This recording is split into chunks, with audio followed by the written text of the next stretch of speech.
Hey, what's going on, good people? Welcome to another edition of This Brother Can FLY.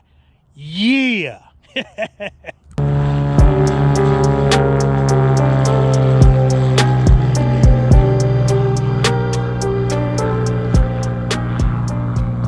So it looks like I'm definitely going to be able to fly. It is gorgeous out here. Let's do a little 360. Gorgeous, perfect day to fly. And can you believe it? 2 weeks in a row. And yes, the plane is going to start. I'm willing it to be so. But at any rate, yes, I'm excited to do another flight lesson. 2 in a row, baby. Definitely excited. So, but before I get my flight on, want to give my subscriber shout out to my man, my riding buddy, my subscriber, Nabisco. What's up, baby? Throttle hand up for my brother Nabisco. Been riding with this brother for years. Fantastic brother. Definitely, a lot of love for you, brother. Thanks for subscribing to the channel. Thanks for riding all those places, Toronto and Lake George and all those places we've ridden together. We got a lot more riding to do, but thank you, brother Nabisco, for subscribing to the channel. All right, let's get to it. It's time to FLY. Yeah. All right, time for the gymnastics. Wow, this one's easy to get into. It's nice and easy.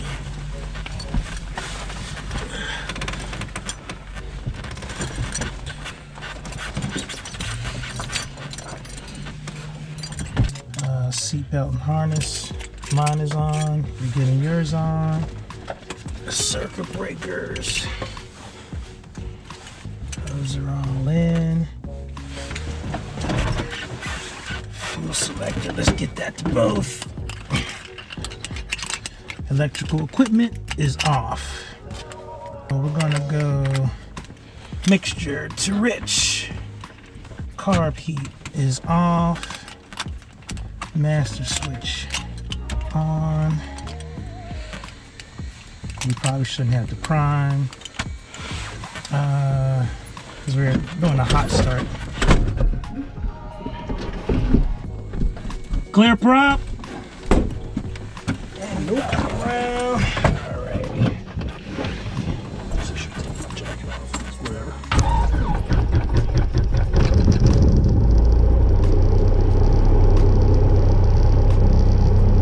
So this video is going to be a little different because I have a new camera angle and I'm excited about that. But of course I messed up with the cords again, so you're not going to be able to hear any of the radio calls or me talking to my CFI. But what I thought I would do is I would talk you through this lesson as I do different maneuvers. So what I want you to do is pay attention to, see the dashboard, see that little, so the dashboard back through between our heads there, that's the magnetic compass. I want you to keep your eye on that because that's a good frame of reference. Now, as we're taking off, what I'm supposed to do is keep that compass on the center line. So see the number 6, see the lines, see how I'm going back and forth, back and forth. That's not a good thing. I should be more in the center. And I did a little dip there with one of the wings, so you saw my CFI had to, pull me back there a little bit. So you're going to see a lot of this kind of stuff during the flight, but this is going to be how I'm going to do this particular video so you can see, how it all plays out. So again, see the magnetic compass there? That's what you're going to look at. During this flight, we did a number of stalls. We did some steep bank turns, and I tried to land and didn't do as well, but I'll walk you through all of that.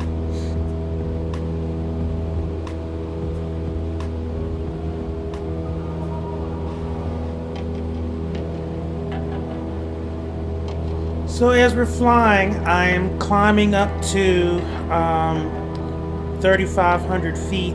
Actually, I think as we first start, I'm climbing up to 1,500 feet and then making my turn out to our practice area. So you see I'm beginning to make a turn.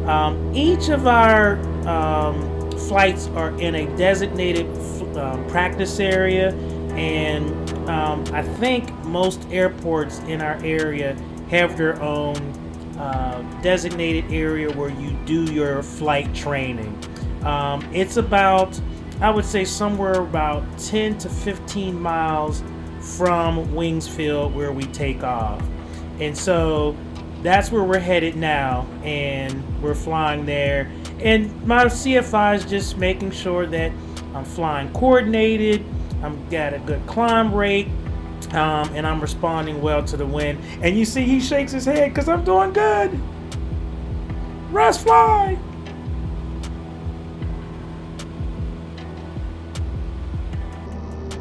Okay, so the first thing that we're going to get into is we're getting ready to get into what they call slow flight. Now, you want to be able to fly the plane in a slow and what they call a dirty configuration. That just means that you have it in a landing configuration, and that just simply means that you're flying the plane at an airspeed slow enough where you can extend the flaps.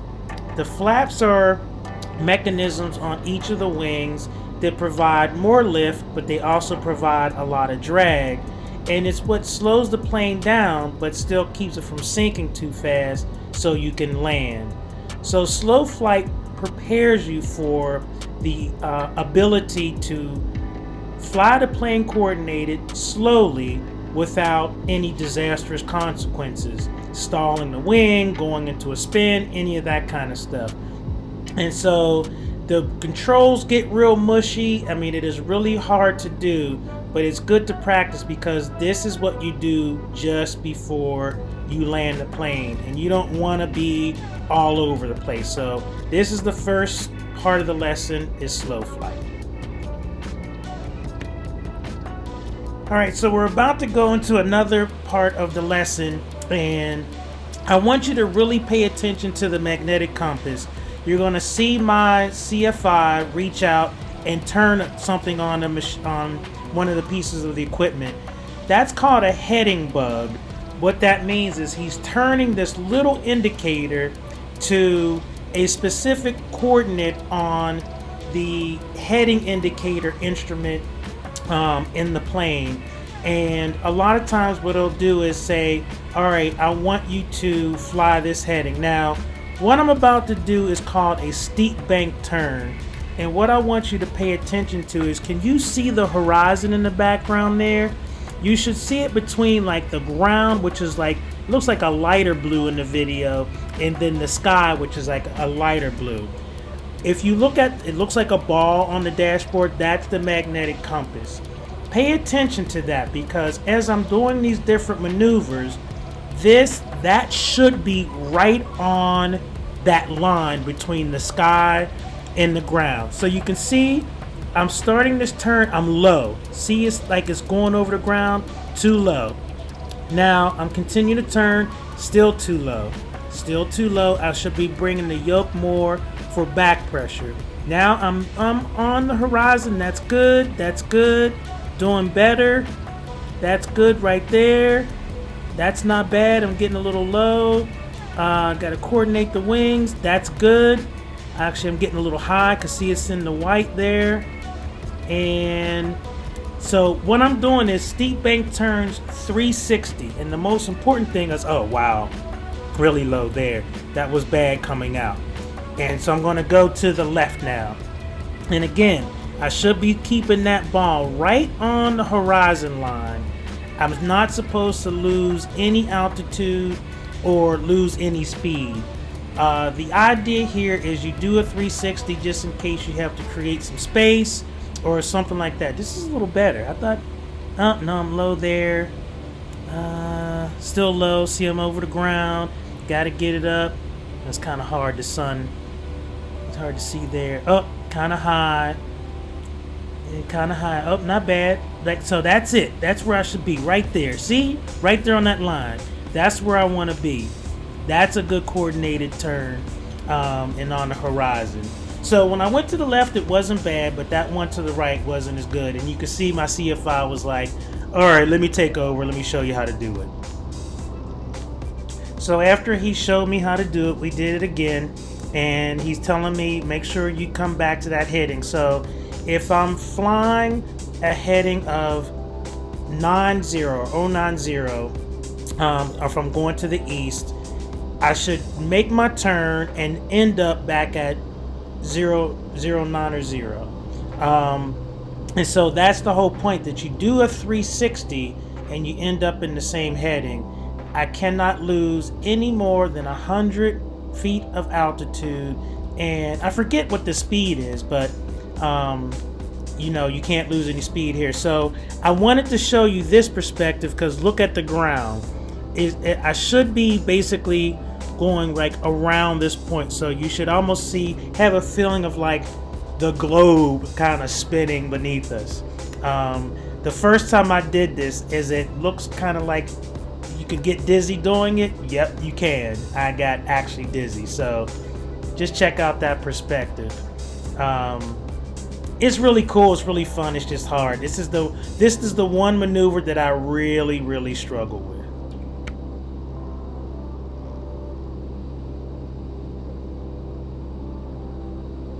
Okay, so my CFI said let's try that again. So you'll see in this next segment, I try to do another set of steep bank turns. And like I said, keep your eye on the magnetic compass there in the front, and just keep an eye on whether or not I keep that magnetic compass on the horizon where it is right now.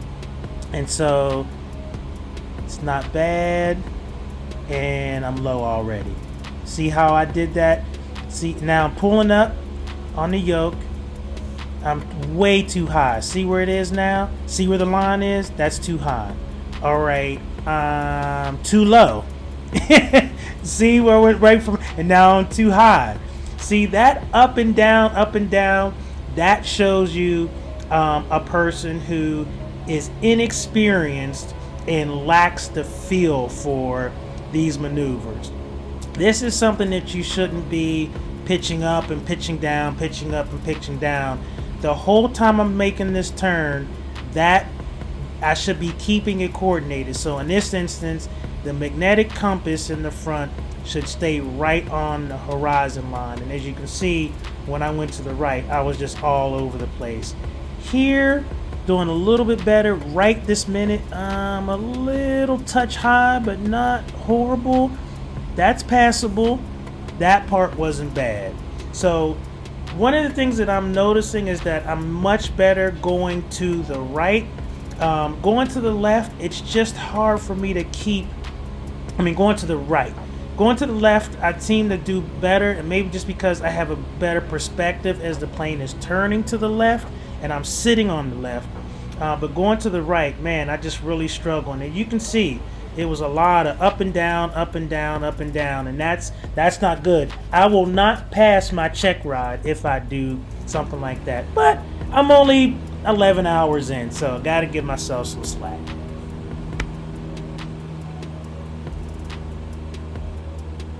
Okay, so we're about to do something called a power off stall. Now, what that means is when you do a power off stall, you basically are flying the plane in what's called a landing or dirty configuration. What that means is the flaps are extended. So the flaps are these things that extend on a wing, and if you've ever been on a jet, you've seen them and you've heard them come out. It provides more lift and drag, and it allows the plane to fly slower without just kind of like, going down towards the ground. In this stall, basically what we do is we remove all the power and we come up, and eventually what happens is the plane's nose will drop, and you'll see this in a second. So see, he's telling me more back pressure, and you'll see it drop in a second here. Trying to keep the wings level. You're flying and you're trying to keep that nose up, and it should be dropping in a second. Here it comes any minute now. See that quick drop? And so you see the sky and then the ground. Why the heck do you do that? Well, because you want to learn how to do stalls, because that's what happens when you land. When you land an airplane after flaring, it stalls to the ground. So you want to be able to control that stall. And so that's why you do stalls, power on, and then power off. But that was a power off stall. And so we basically landed. I cut that out for time because my CFI wanted me to do another takeoff. So we're going through the things. When you get ready to do the takeoff, you set the plane for takeoff. There's trim, make sure the flaps are up, the carburetor heat is in. I'll talk more about like controls in a later video.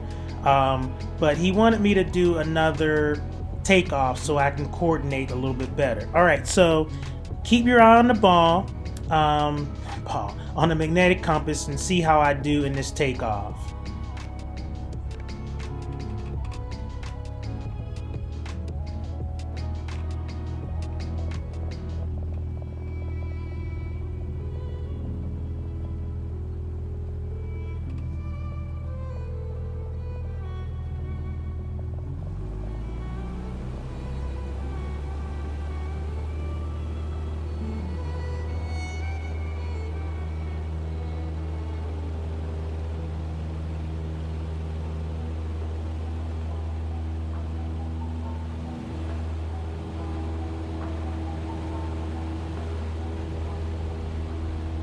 So what did you think?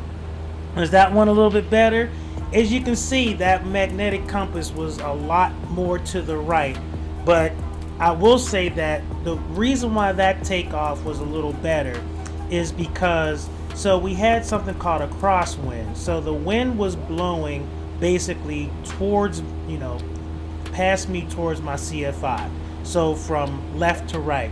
And so I was definitely a lot more coordinated in that takeoff, from the standpoint that once the airplane controls became effective, and that just simply means enough air was going over the wings where the plane began to fly, I was definitely a lot better coordinated that time. And so that takeoff was better. But if you did notice, my nose was definitely a little bit to the right, but it wasn't as bad in terms of what I did this time as opposed to last time, where the nose was going back and forth, back and forth. And remember, you don't want all that movement because if you have passengers, they're going to feel all of that and they're going to get nervous. Some people may get sick. And so, the better the coordination, the better. All right, so if you see us looking around, now what we're doing in this part of the lesson is, rather than going out to the practice area, we're now flying what's called in the pattern. So around every airport, there's kind of like a rectangle around all of the landing strips or around the airport itself. And so you have these designated parts of the pattern. One leg on the rectangle is crosswind, then you turn downwind, which means you're turning, you're going to be parallel to the runway, but you're going in the downwind direction or the opposite direction of how you're going to be landing. And then you turn base, you turn final, so that's what we're looking to turn now. And then once you're turning final, then you're ready to land the plane. So this was my first attempt to fly in the pattern and prepare for landing. Now there's a lot that goes on, because remember, now we're flying low and slow, so the margin for error is very slim.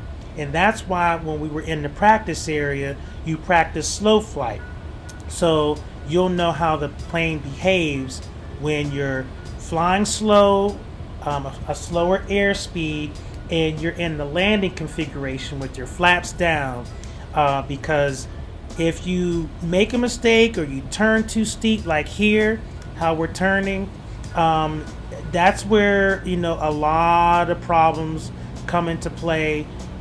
People flip the planes, the wings drop, and, it's a it's a real, not so good day. So we're coming in for, we're doing all of the different legs that I mentioned in terms of in the pattern, and we're basically coming in for a landing. At this point, I believe we're actually coming towards the runway. This is where you got to control your speed, your pitch, and, wings level, all of that kind of stuff. And I'm coming in, and see, like the magnetic compass, it's got to be in the middle of the runway as well. And see here, I release because didn't go low enough, and my CFI was just like, let me grab the controls, and he did. I just kind of gave up, and look how far to the right we are. And I'm basically telling him, the ground came up so fast, I kind of freaked out. And he was like, that's okay. But he was pretty cool. That's why you want to make sure you have a good CFI so they don't panic. And because even if you do, they don't you don't want them panicking. So I got close, but I didn't land. So because I got close, he wanted me to try it again. So we're in the pattern. So at this point, I believe we are flying the base leg, and he's telling me to turn to final. So base means you are perpendicular. So downwind is parallel, base is perpendicular, then final you're like lined up with the runway and ready to land. And that's with every type of airplane and every type of airport. It's the same type of situation. They're designated legs, and you're communicating the whole time. So I'm gonna try this again, and I gotta tell you, it's just so scary because he's trying to tell me what to look for here. All I see is the ground coming up at me. So I'm just trying to figure out, is it really supposed to be this fast? You see, like, where the magnetic compass, I'm not, lined up right. And here we go again. He had to grab, I release again, and we were not coordinated at all. So basically he takes the controls, flies off the runway again, and then lands. So I at least got a feel for, okay, yeah, I need to, understand more that that's the way this is gonna look, and just be prepared to flare the plane and let it stall to the ground. And so that's my lesson. So thank you for flying with me, and that was pretty much it. Whew. Yeah, that last one, it was just like, I wasn't sure what to do, but I'm just like, all right, don't panic. But I could tell it was like not coordinated right, so I was just like, I'm not gonna try to overthink. Did you see the nose a little bit to the? Yeah, because I kept looking down at the ground, so I'm like, so that's actually the worst thing you can do. Okay, looking down, looking close you are, it's harder to tell where it is. So you want to go eyes completely down, so the end of the runway. Okay. And then keep it all the way down there. Use your peripherals to kind of see where the ends of the runway are, where the center line is. Okay. And then where your nose is aligned with relative to those things. So then I'm coordinating with my rudder to make sure I'm not uncoordinated. Gotcha. All right, so I just finished my flight. What an incredible flight. As you saw, I did my first landing. The first couple ones that I tried, they were a little rough because that ground comes up real quick. And so when I was coming in for the landing, I kind of panicked. But that last one, my CFI let me kind of handle that. So it was definitely kind of scary. But at any rate, thank you for joining me on this journey. Man, another flight lesson. I think I'm finally double digits. I had to check my logbook and see. But we're progressing. Definitely feel a lot more comfortable in the plane. It was a little bit more bumpy today. And hopefully that new camera angle was better. So at any rate, I'm exhausted. And I just thank you guys for doing what you do and helping me on this journey, sending comments, support, all of that kind of stuff. So at any rate, Russ Kid, I can fly, just did, and I'm out. Deuces.